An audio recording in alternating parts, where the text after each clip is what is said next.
প্রশাসন কিন্তু এই কেয়ারটেকার গভর্নমেন্টের আন্ডারে অনেকাংশেই নাই।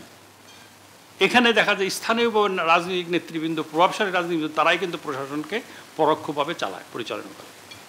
তারাই কেস দিচ্ছে, তারা আসামি ঢোকাচ্ছে, তারাই আবার আসামি বের করছে। আগের যেসব জায়গায় যে স্টাইলে চাঁদাবাজি চলছিল, যেই সব জায়গায় সব খালি লোকটা পরিবর্তন হয়েছে, ব্যক্তির পরিবর্তন হয়েছে, কিন্তু সিস্টেম একই চলে গেছে।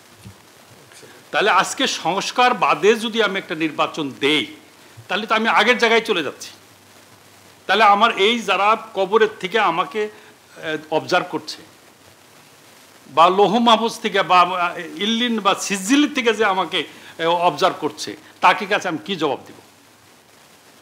এই কারণেই আমি রাজনৈতিক নেতৃবৃন্দের তার মতামত দিচ্ছি, এখন সিদ্ধান্ত সরকারকে নেবেন, এবং সরকার যত দ্রুত সিদ্ধান্ত নেবেন ততই আমাদের যোগ্য নির্বাচন।